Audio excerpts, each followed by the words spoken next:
Durante 3.800 millones de años, la vida en la Tierra ha evolucionado para crear el hogar de millones de criaturas, incluyendo el hombre. La belleza y creatividad de las plantas, animales y microbios es pasmosa. Su modo de vida hace más rico y más habitable al planeta para su descendencia y la nuestra. La vida ha hecho todo lo que hayamos podido soñar, sin devorar combustibles fósiles, contaminar el planeta, ni hipotecar su futuro. ¿Pueden estos colegas darnos las respuestas que hasta ahora no hallamos? ¿Pueden mostrarnos cómo encajar en la Tierra?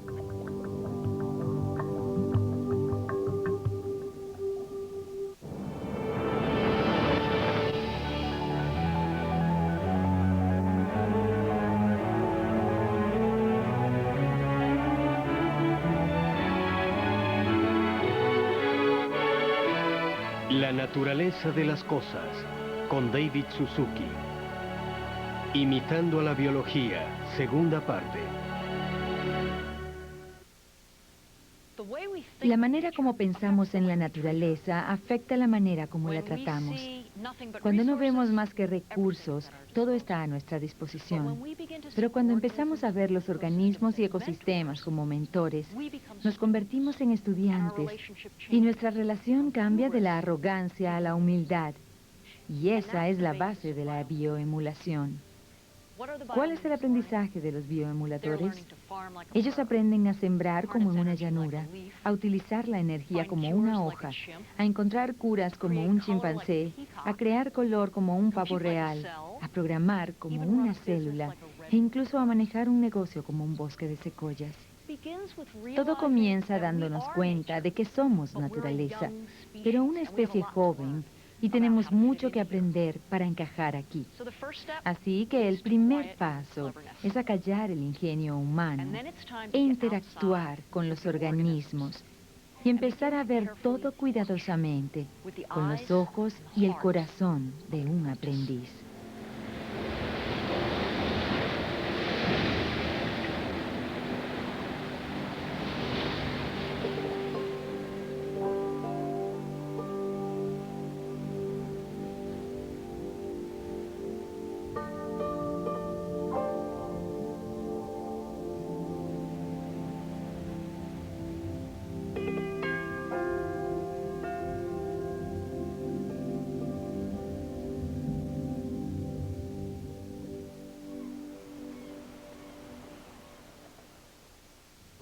Cuando tenía 3 años, mi familia estaba de vacaciones en un pequeño pueblo costero de Italia, cerca de Venecia. Yo estaba caminando por la playa y vi unas conchas de mejillones.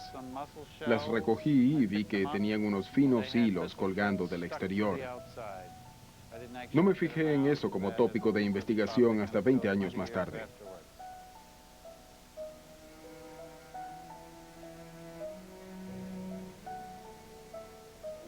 Al iniciar mi investigación era más romántico, y eso tal vez era importante, porque necesitaba vincularme a este organismo y necesitaba descubrir sus peculiaridades, sus extravagancias, la manera como vivía.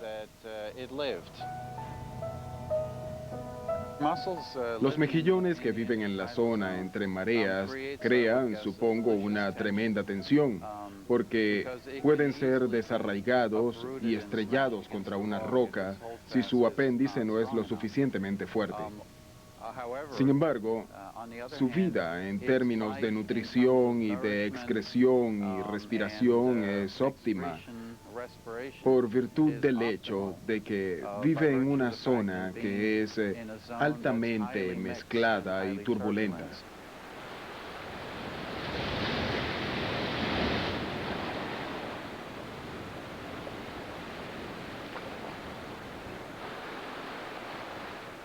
El mejillón es uno de esos animales que se anexa de manera oportunista a cualquier superficie húmeda en su hábitat. Y eso siempre ha sido reconocido como una proeza técnica muy difícil de lograr. Los adhesivos que fabricamos no sirven en superficies húmedas.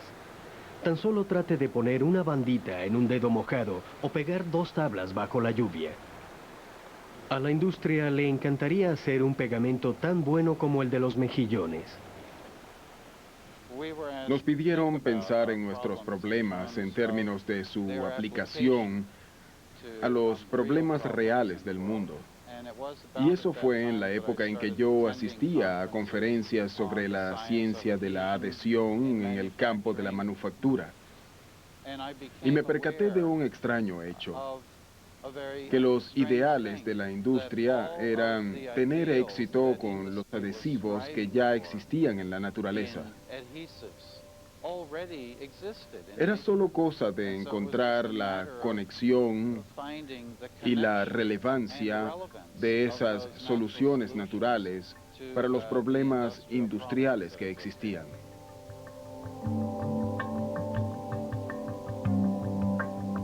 Luego de limpiarlos, Herb puso los mejillones en tanques de agua salada para estudiar cómo hacen sus fibras y pegamentos. Fue al explorar la composición química de las fibras que descubrió una proteína especial adhesiva que nadie había visto antes. Su descubrimiento encendió la imaginación de otro científico que seguía las investigaciones de Herb.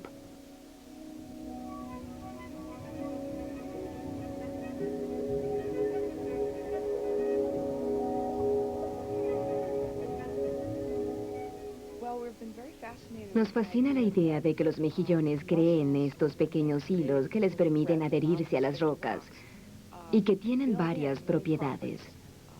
Estos hilos son adhesivos, se adhieren a casi cualquier cosa. Se adhieren a la roca, al metal e incluso al plástico. Y las superficies a las que se adhiere el mejillón están cubiertas de légamo bacteriano, partículas de suelo y todo tipo de elementos. Y sin embargo no podemos arrancar este organismo de una roca con las manos. Así que estos hilos se mantienen unidos, también son cohesivos y además son a prueba de agua. Hace unos años, Herbert White descubrió que al menos uno de los componentes de la fibra era una proteína llamada MFPI. Estuvimos interesados en saber cómo esta proteína y su estructura proveían las propiedades mecánicas que podíamos medir. Entonces, cuando comenzamos los estudios de cómo se pega a las superficies, trabajando con la proteína como un todo y luego haciendo en el laboratorio pequeñas piezas y análogos de esas pequeñas piezas, nos encontramos con ciertas sorpresas, porque ciertas reacciones químicas que comúnmente no suceden con moléculas similares sucedían aquí.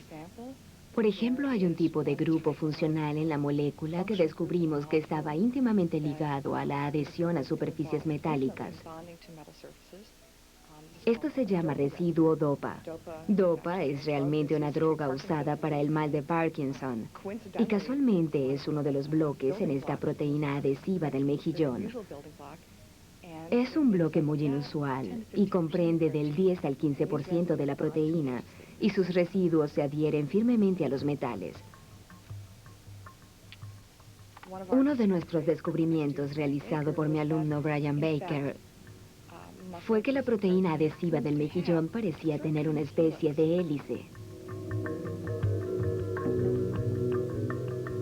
La hélice de la proteína se estira como un resorte y sus segmentos adhesivos se unen a cualquier sustrato que la proteína encuentre.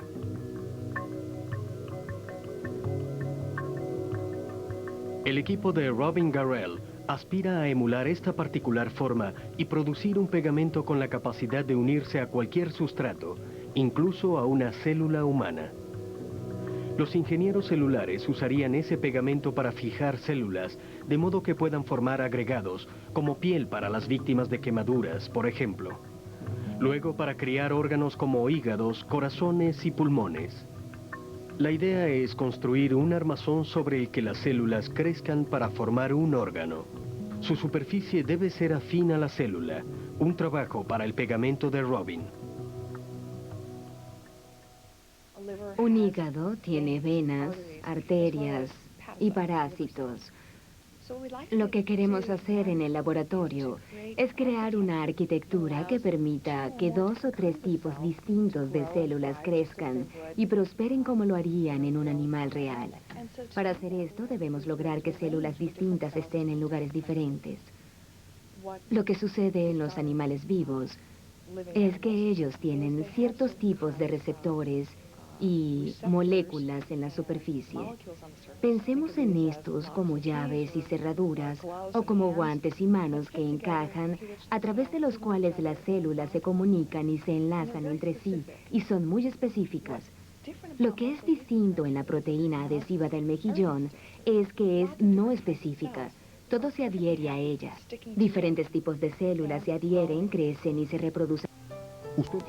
Los científicos de su equipo modificaron una impresora para que use pegamento en lugar de tinta. Se imprimen puntos de pegamento en láminas que proveen pistas de aterrizaje para las células.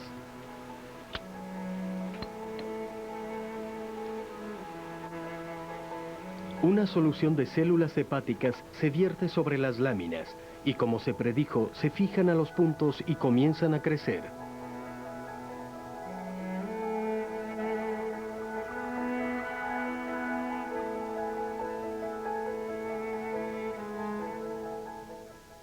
La proteína adhesiva del mejillón y yo hemos llegado a conocernos muy bien. Pienso en ella como en un niño con un comportamiento impredecible, un comportamiento insondable. Pero quizás, como una madre, tengo la esperanza de que podré entenderlo y de que haremos las paces y que podré aprender de esto y tomar algunas de sus notables propiedades que son únicas en el mundo biológico y material.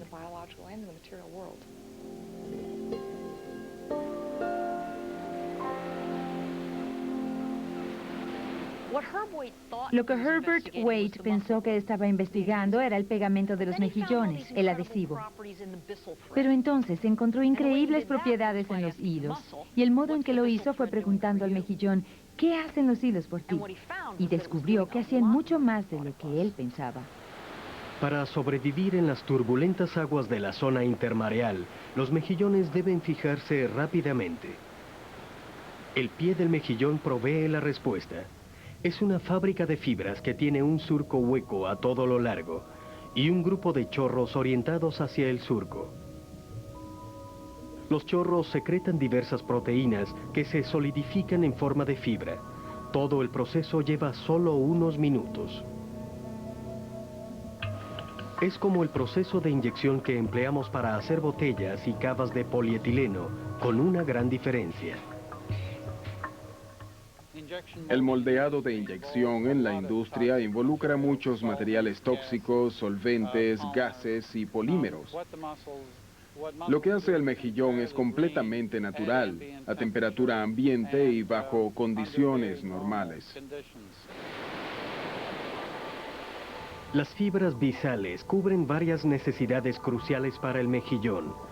Lo anclan donde las mareas, en su subir y bajar, le llevan comida, distribuyen sus gametos o células sexuales y arrastran sus excreciones. También sirve de red de comunicación para los sociables mejillones. Cuando un predador se acerca, alan las fibras para advertir a toda la colonia. Algunos usan las fibras para enfrentar el peligro más directamente. Los mejillones usan sus hilos de manera altruista para inmovilizar a los depredadores buccinos. Los mejillones conocen bien a estos depredadores y pegarán sus hilos a estos buccinos para que después de matar a los mejillones cercanos, no puedan hacer más daño.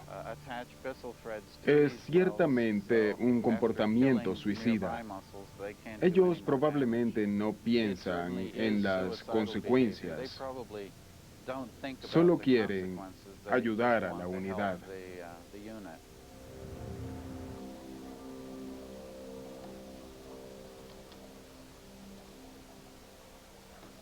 En las aguas más tranquilas y seguras de sus tanques, Los mejillones producen fibras bisales que son más fáciles de estudiar que las encontradas en el medio natural.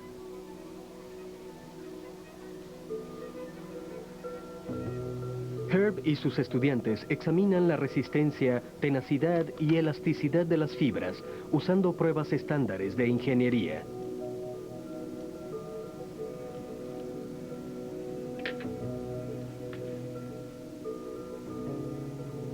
Encuentran unas propiedades tan refinadas que exceden por mucho nuestras capacidades de manufactura.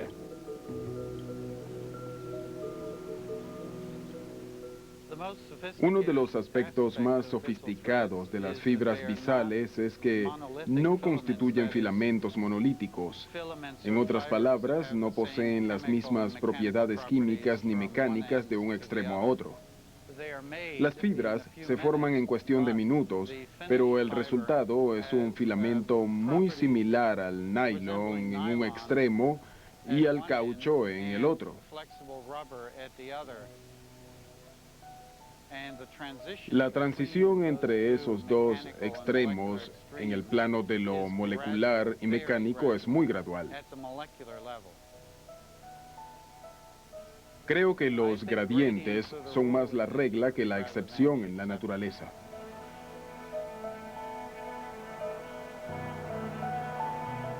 Hoy en día no usamos gradientes en nuestras manufacturas, pero seguramente podríamos. Piense en las llantas con malla de acero.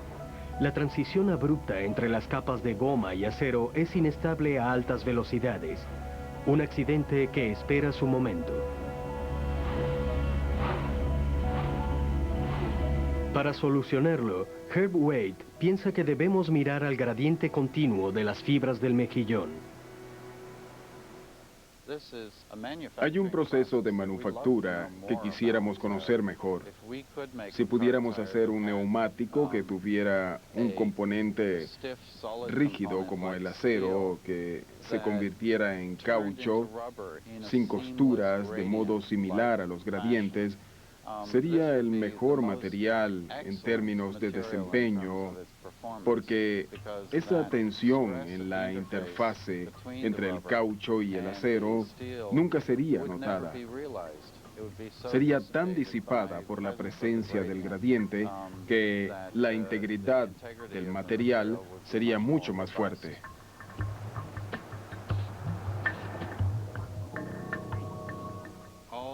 El apego más bien superficial que estaba basado en la ingenuidad se ha convertido en un respeto profundo por la forma en que se hacen las cosas. Incluso hoy, mis apreciaciones siguen siendo más superficiales de lo que deberían ser. El estudio del mejillón realizado por Herbert Wade durante los últimos 35 años tiene profundas implicaciones para la manufactura y la medicina. Pero el mejillón es una de las 10 a 30 millones de especies en la Tierra. ¿Se imaginan que las estudiara a todas?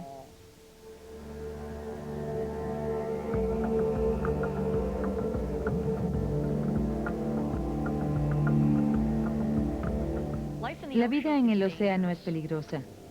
Si no puedes moverte rápido, la mejor defensa sería una cubierta protectora, como una caparazón resistente a las fracturas. Y el abalone tiene una, 2 veces más dura que la cerámica que conocemos. La pregunta es, ¿cómo se crea esta?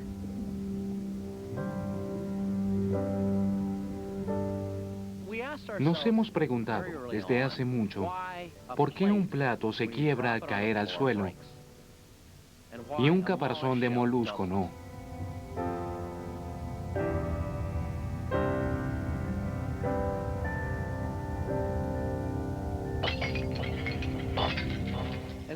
A veces es solo cuestión de romper un plato en el piso, otras que el motor de un jet se averíe en pleno vuelo.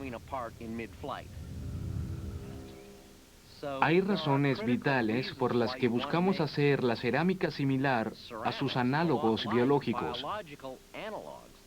como la caparazón de moluscos, los dientes y los huesos, que son resistentes a las fracturas. Así que nos preguntamos, ¿qué tienen estos materiales que los hacen resistentes a las fracturas ¿Y de qué manera podemos usarlos en sentido real, en un sentido industrial? La forma de hacer cerámica no ha cambiado mucho desde los fenicios. Desde entonces, hemos inventado cómo hacer muchos otros materiales que han traído nuevas y emocionantes posibilidades a nuestras vidas. Hemos tenido las eras del bronce y la plata, del oro, del acero y del silicio. Pero todos estos materiales comparten un proceso de manufactura común. Es lo que los científicos de materiales llaman calentar, golpear y tratar. Tomamos material en bruto y lo moldeamos en lo que deseemos, con altas temperaturas, altas presiones o baños químicos tóxicos. ¿Puede imaginar a un organismo hacer su caparazón así? Un organismo no puede soportar crear un material dentro o cerca de su cuerpo usando calor, golpes y tratamientos. El proceso debe ser menos agresivo. No puede someterse a altas temperaturas, ni a una increíble presión, ni a un baño de químicos tóxicos. Así que encontraron otra manera. Y esta manera es la química en agua, a temperatura ambiente y usando el autoensamblaje. Los bloques de construcción de la naturaleza son moléculas tridimensionales flotando en agua. Tienen una forma, tienen escondrijos, rajas y protuberancias y encajan como llave y cerradura. Sus superficies tienen cargas positivas y negativas que se atraen o se repelen. Parte de las moléculas es atraída por el agua, mientras que otra huye del agua. Carga, forma, respuesta acuática. Estas tres fuerzas permiten a las moléculas en el agua juntarse entre sí y acoplarse sin energía añadida. Ellas se autoensamblan.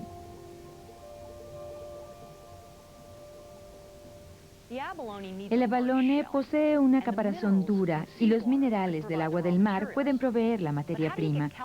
Pero ¿cómo se logra que el calcio y el carbono se acoplen juntos en una caparazón dura? El abalone tiene una capa de proteína, un sustrato con carga positiva y negativa.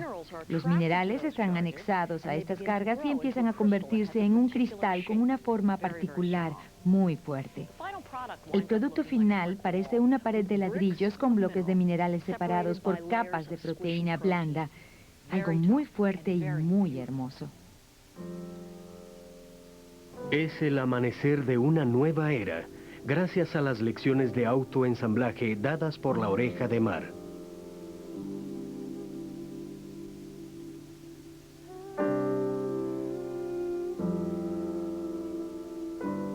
Los científicos usan ahora arena marina y polímeros orgánicos para hacer productos que reemplacen muchas de las superficies de su hogar.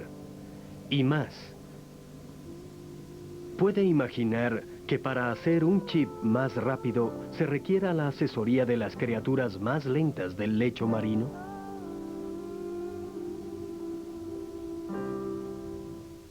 Podemos hacer materiales con esta construcción laminada, dura y blanda, por una técnica engañosamente simple, esencialmente colocando un substrato en un líquido y añadiéndole una cantidad de solvente, agua y alcohol, para obtener esta molécula surfactante.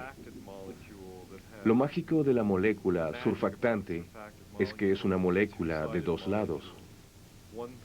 Por un lado es como agua, por el otro es como aceite. Así que es una especie de molécula esquizofrénica. Si la colocamos en agua o aceite, se reorganizará. Y mientras lo hace, se mueve alrededor de estos monómeros y culminan en esa construcción por capas. Hacer estos materiales como finas películas es muy importante porque la tecnología usualmente se basa en finas películas de materiales que están organizadas y diseñadas de distintos modos. Casi todos los artefactos modernos, artefactos de alta tecnología, se construyen en substratos sólidos simplemente como películas.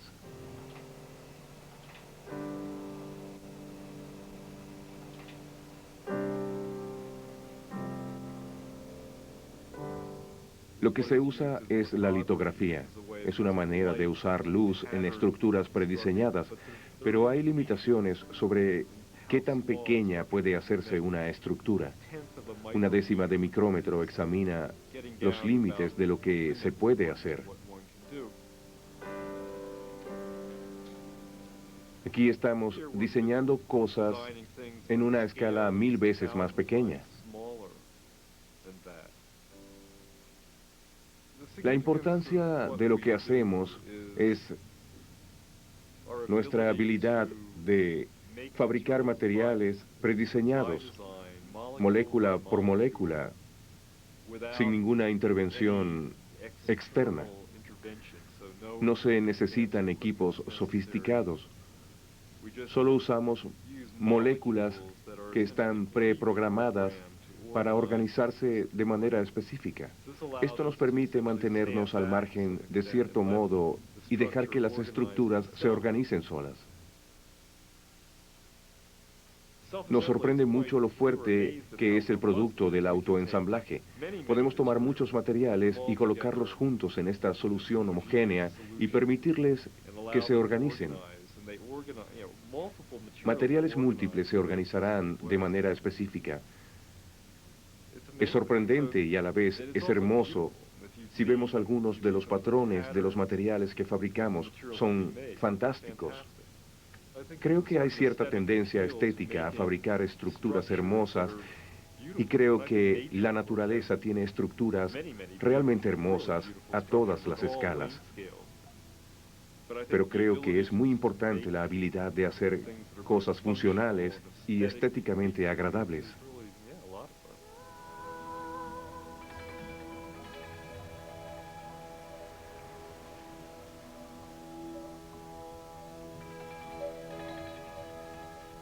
Usted mover las impurezas del agua, o como en este colador, para retener los frijoles y dejar pasar el agua. Uno de los más prometedores usos del autoensamblaje es en la fabricación de filtros ultra finos. Podemos hacer materiales con poros de tamaño molecular. En realidad podemos diferenciar moléculas que difieren en tamaño por una décima de billonésima de metro. Bien, sin embargo, sería un reto hacerlo con diferencias de una centésima de billonésima de metro. Ahí es donde resulta muy interesante separar ciertos elementos. Un ejemplo clásico sería el oxígeno y el nitrógeno. Ambos difieren por algo así como 2 décimas de billonésima de metro. ¿Cómo controlamos un elemento a tan pequeña escala? El autoensamblaje nos permite llegar muy cerca de esto. Una vez que algo se ha ensamblado, podemos en ciertos casos afinar los detalles químicamente o usando técnicas como la luz. Uno puede aplicar luz a estos materiales y cambiarán muy levemente, pero uno puede imaginarse que al alterar un material con luz o con cualquier otro elemento, permitirá discriminar entre dos cosas distintas. Actualmente estamos trabajando más allá de el autoensamblaje para desarrollar otras técnicas que permitan cambiar un poco el sistema para mejorar el desempeño.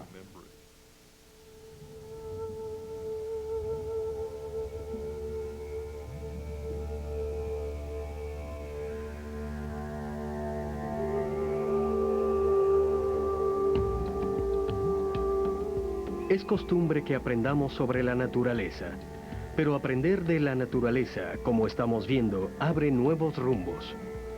Por primera vez, disciplinas diferentes, con intereses diferentes, se unen para preguntar a la naturaleza cómo hace las cosas y cómo podemos emularla. Lo que interesa a los biólogos muchas veces es distinto a lo que les interesa a los ingenieros.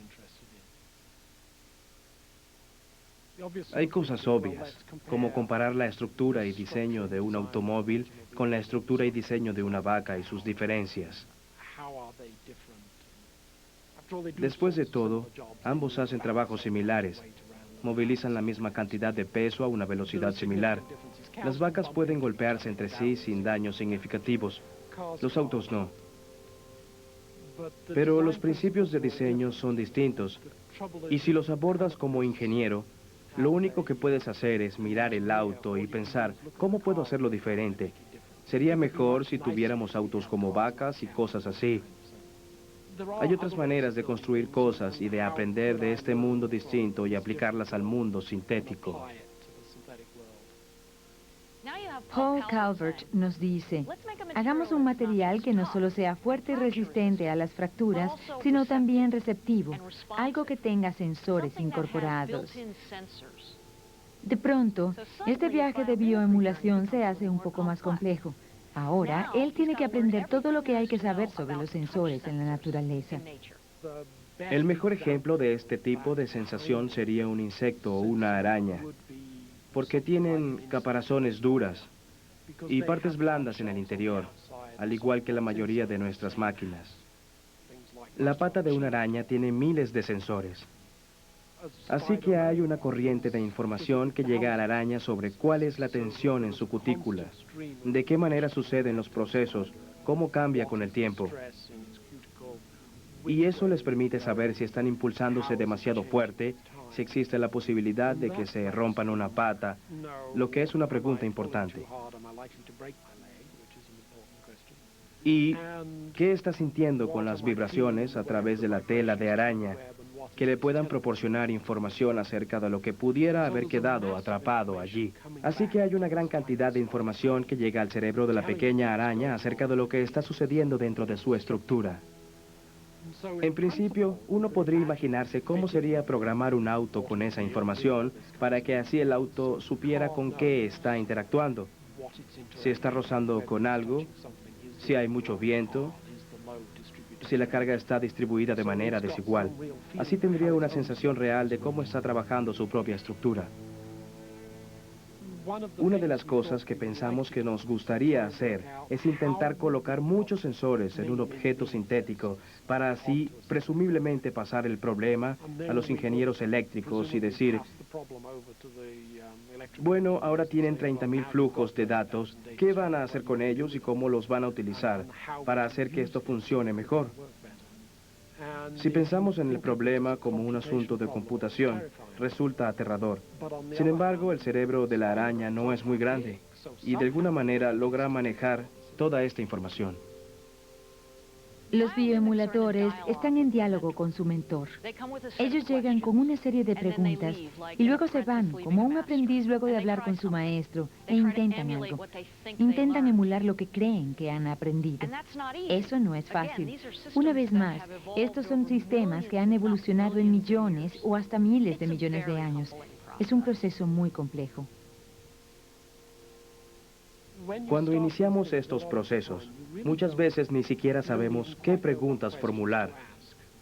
Así que resulta de mucha ayuda intentar la más burda y estúpida aproximación al sistema biológico en la que alguien pueda pensar y luego ver por qué no funciona y regresar para ver qué hace la biología al respecto. Y luego volver a hacer otro intento. Es mejor que intentar construir toda la evolucionada, sofisticada e inteligente estructura en un solo intento. Hemos visto que los organismos conciben novedosas soluciones, pero también que las mantienen en secreto.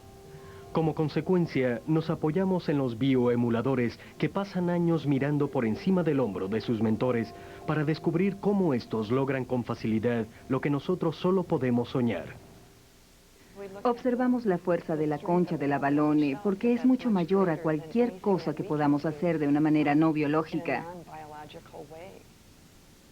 Esta es el área de la cabeza y luego lo que se ve son las patas de la balone. A medida que se mueve va segregando una membrana mucosa que lo ayuda a desplazarse.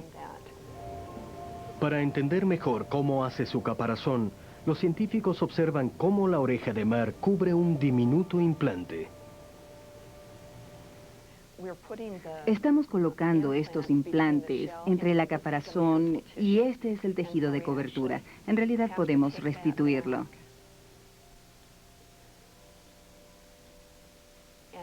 y luego colocar nuestros implantes entre la cobertura y el tejido de la caparazón. Queremos que el animal se relaje, que pueda aferrarse a ese implante para asegurarnos que el tejido de cobertura lo está cubriendo y que el animal se siente relajado antes de devolverlo al estanque para que se desarrolle. Se remueven los implantes periódicamente para ver el proceso de crear las perlas. Primero, la oreja de mar libera proteínas de su cuerpo para autoensamblar una capa verde.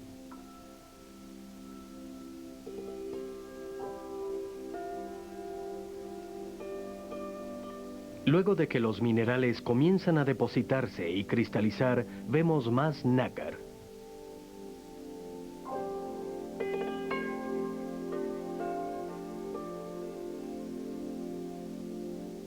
El microscopio electrónico, como un nuevo órgano de los sentidos, permite a los investigadores atisbar en el cemento proteico entre las capas de minerales para ver unas propiedades extraordinarias. Una de las singulares moléculas que descubrimos y que se encuentra entre las capas cristalinas de la concha realmente actúa como adhesivo modular, casi como un absorbente de choque molecular. Esto en realidad tiene una serie de sacos que básicamente pueden liberarse o desdoblarse cuando se les aplica presión. Y cuando la presión es removida, estas moléculas pueden volver a doblarse. De este modo forma casi un adhesivo autocurativo, que mantiene juntas las capas cristalinas. Cuando observamos la molécula con un microscopio de alta resolución, realmente podemos separarla y ver su cualidad elástica. Y podemos estirarla hasta el punto en que cruje y luego devolverla a su estado original, ya que se cura en un determinado porcentaje. Aquí es en parte donde encontramos la tremenda fuerza de la caparazón de la balone. ¿Y si pudiéramos emular las moléculas de retén para crear un material que permita reparar puentes o hacer que los puentes se reparen a sí mismos? Para lograrlo, tendríamos que crear un innovador equipo muy similar al que Peter Ritchie reunió para aprender acerca del autoensamblaje de los huesos y los caparazones. Una de las primeras cosas que hicimos fue un taller en el que juntamos científicos expertos en materiales, biólogos, médicos, expertos en crecimiento de huesos, expertos en moluscos y expertos en diatomea. Los juntamos a todos en esta sala y nos llevó algún tiempo aprender a interactuar de un modo positivo. Ellos realmente no podían entender qué queríamos aprender de ellos. Formulaban preguntas diferentes. Estábamos estudiando el mismo sistema, pero ellos estaban formulando preguntas distintas a las nuestras. Después de aprender acerca de la mineralización en los caparazones y los huesos, Peter trató de emular el proceso. No tenía idea de lo importante que esa investigación iba a ser para su propia supervivencia. Como pueden observar, uso una silla de ruedas. Me lesioné en un accidente escalando una montaña en 1994 en medio de nuestras actividades aquí en el laboratorio para estudiar la biomineralización. Y todo llegó a mí de una manera muy extraña. Me fracturé la columna a este nivel y una de mis vértebras se destrozó completamente. Desde entonces tengo que usar una silla de ruedas, puesto que sufrí daños en la médula espinal. Pero para reparar el daño, hubo que estabilizar mi columna. Y los médicos usaron una tecnología bastante interesante. Usaron esta grapa. Básicamente abrieron agujeros en una vértebra aquí. Mi vértebra rota era la que estaba en este sitio y básicamente la cubrieron. Luego, atornillaron las dos juntas, lo cual no difiere mucho de la carpintería. Tuvieron que removerme el artefacto porque tuve una grave infección. Y uno de los grandes problemas de la cirugía de huesos y los implantes de huesos es lograr que el hueso se regenere alrededor de la zona y se adhiera a los tornillos sin generar una infección. Mientras más rápido sea el proceso curativo y el proceso de crecimiento, el organismo rechazará de una mejor manera una infección tan grave como la que yo tuve. Esto tuvo un impacto realmente considerable en mi vida. Pero podemos ver que aquí los médicos abrieron un agujero en el hueso y colocaron estos pequeños tornillos. Hemos estado trabajando en una capa que haga el proceso más compatible con el hueso. Dejen que les muestre un ejemplo. Estas son piezas de prueba. La primera carece de la capa y por eso se ve brillante y pulida. La segunda sí tiene la capa. Podemos notar que tiene un color grisáceo. Se trata de una capa de fosfato de calcio. Esta es la materia que utilizan las células óseas, los osteoblastos, para desarrollar los huesos y lo hacen de manera muy organizada. Pero a los osteoblastos de los huesos realmente les favorece el ambiente del fosfato. A ellos no les agrada el ambiente del acero inoxidable y el titanio. No es un ambiente natural para que ellos sobrevivan. Y el fosfato de calcio hace que el proceso sea más correctivo, siempre y cuando se utilice el fosfato de calcio correcto en una capa muy delgada y los osteoblastos se adhieran a ella para desarrollarse de manera mucho más eficaz.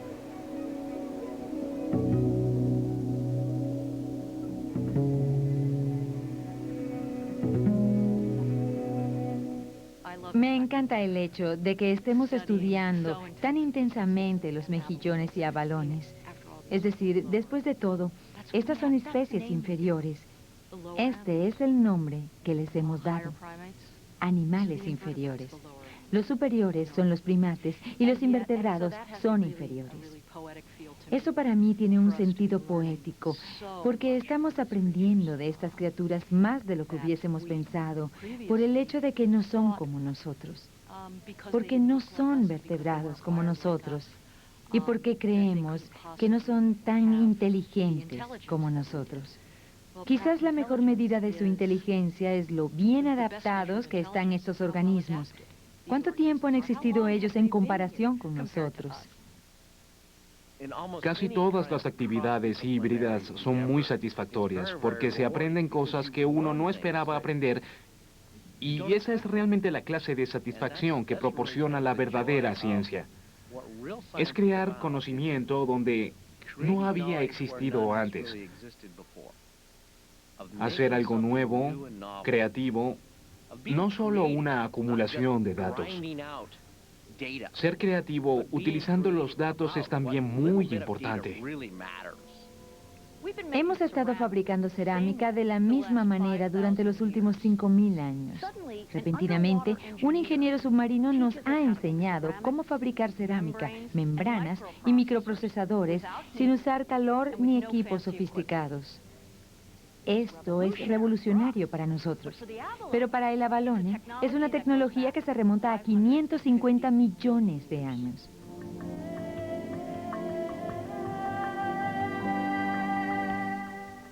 Después de todas las cosas maravillosas que hemos visto que podemos aprender de la naturaleza, ¿saben qué me sorprende más?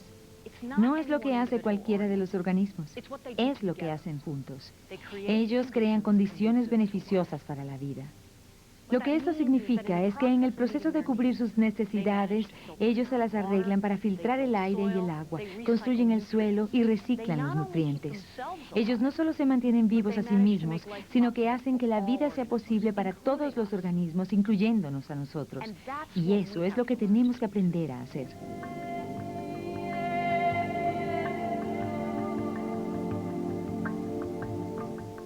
Si trazáramos una línea de 1,5 kilómetros en la historia de la Tierra, veríamos que la humanidad ocupa las últimas 7 décimas de una pulgada de ese 1,5 kilómetros. Y la era industrial ocupa las 3 últimas milésimas de una pulgada, el grosor de un cabello humano en una distancia de 1,5 kilómetros. Si se quiere, lo que hemos recorrido de una caminata de 1,5 kilómetros es el grosor de un cabello. Sabemos que estamos muy cerca de llevar la Tierra a sus límites, que la paciencia de la Tierra se ha quebrantado, al igual que su tolerancia. Y nos hemos consultado buscando ayuda, pero nadie sabe dónde encontrarla.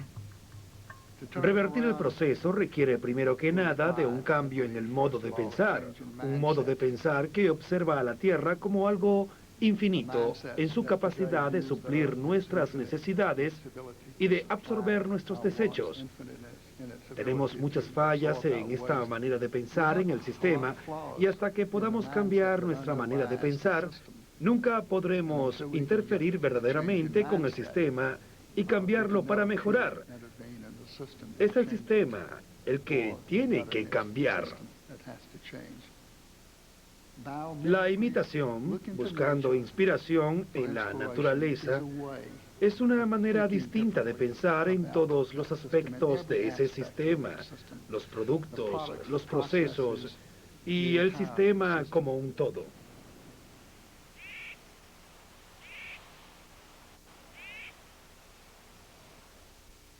Cuando observamos la pradera o el bosque o un riachuelo alpino, vemos que estos son sistemas que funcionan de la mejor manera que puede esperarse. Lo que me preocupa es que si tratamos de imitar la naturaleza en el hecho de que la araña tiene un filamento más fuerte que un filamento de acero, o lo que sea, caeremos nuevamente en el error. Entonces intentamos aprovechar la inteligencia de la naturaleza sin pensar en el contexto. Y lo que la pradera nos enseña es el contexto. Para mí eso es lo más valioso. No se trata solo de pensar qué haría la naturaleza. También debemos pensar qué no haría la naturaleza. Y una de las cosas que la naturaleza no haría sería tomar el gen de una araña, que es lo que unos científicos están haciendo ahora, transferirlo a una cabra y obtener leche de cabra a partir de la seda de la araña. En mi opinión, primero que nada, la naturaleza no tomaría genes de una clase de animal y los colocaría en otra clase de animal, insectos, a mamíferos. Eso es algo que no sucede. Pero lo más importante para mí es que aquí no se trata de emulación, sino de domesticación. Es una tecnología de 10.000 años que ha dado un giro bastante atemorizante, pero sigue siendo domesticación. Le estamos pidiendo a la araña y a la cabra que realicen nuestro trabajo por nosotros. Descartes dijo que mientras más buscaba informarse, más se daba cuenta de lo ignorante que era. Pero más que considerar eso como, creo que Wendell lo puso de esta manera, una descripción apta de la condición humana y el resultado apropiado de una buena educación, Descartes pensaba que nuestra ignorancia era corregible. Tenemos este conocimiento, esta visión adecuada del mundo. Y creo que solo un poco de examen demuestra que somos miles de millones de veces más ignorantes que sabios, y siempre lo seremos. Creo que tenemos que asumir que nuestra ignorancia, basada en la visión del mundo, siempre nos forzará a recordar cosas, a esperar segundas oportunidades, a mantenernos en una pequeña escala. Hay una derivación tremenda de todo esto. Siempre he querido hacer una conferencia internacional sobre la ignorancia basada en la visión del mundo. Creo que soy la persona perfecta para hacerlo.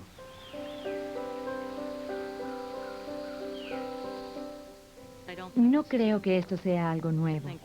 Pienso que todos sabíamos cómo consultar a la naturaleza, y en un periodo muy corto en el mundo industrial occidental nos alejamos de eso. Conseguimos una mejor vida a través de los derivados del petróleo y ahora a través de la ingeniería genética. Olvidamos que los organismos que nos rodean están resolviendo los mismos problemas de diseño que nosotros intentamos resolver.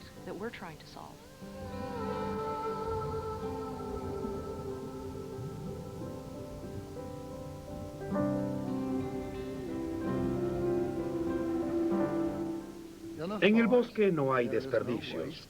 Los desechos de un organismo se convierten en alimento y sustento de otro organismo.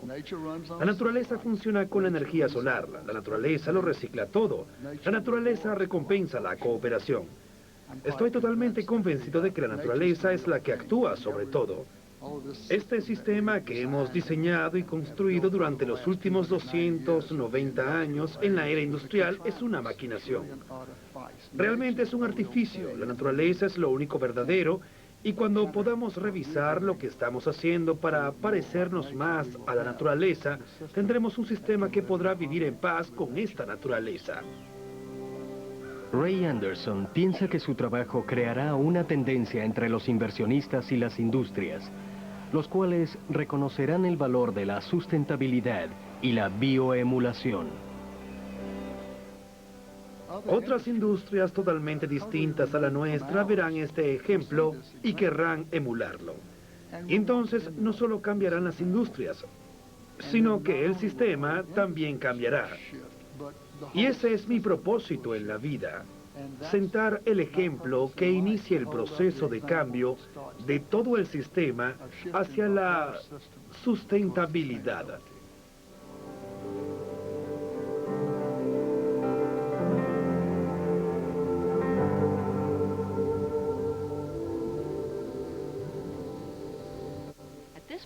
En este momento en el tiempo, tenemos que admitir que estamos regidos por las mismas leyes naturales y tenemos que darnos cuenta de que no estamos solos, que hay 30 millones de especies regidas por las mismas leyes y que de alguna manera han logrado hacer exactamente lo que nosotros necesitamos hacer.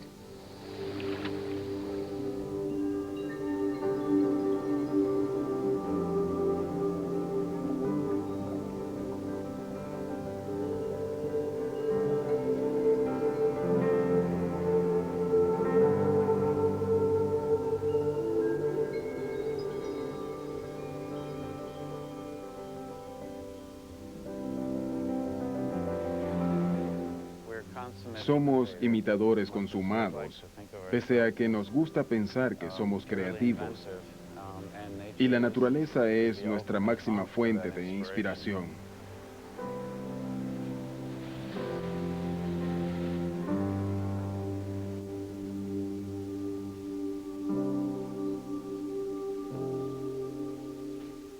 Creo que nos sentimos nostálgicos.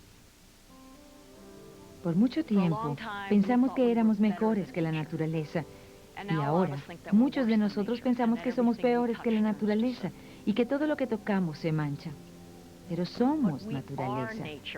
Queremos ser parte y no estar aparte de este genio que nos rodea y la bioemulación nos da la oportunidad de hacerlo. Al preguntar a otros organismos cómo han hecho para ser tan buenos vecinos durante tanto tiempo, tenemos una oportunidad de aprender a encajar, a pertenecer a esta tierra en la que surgimos. Tenemos la oportunidad de volver a casa.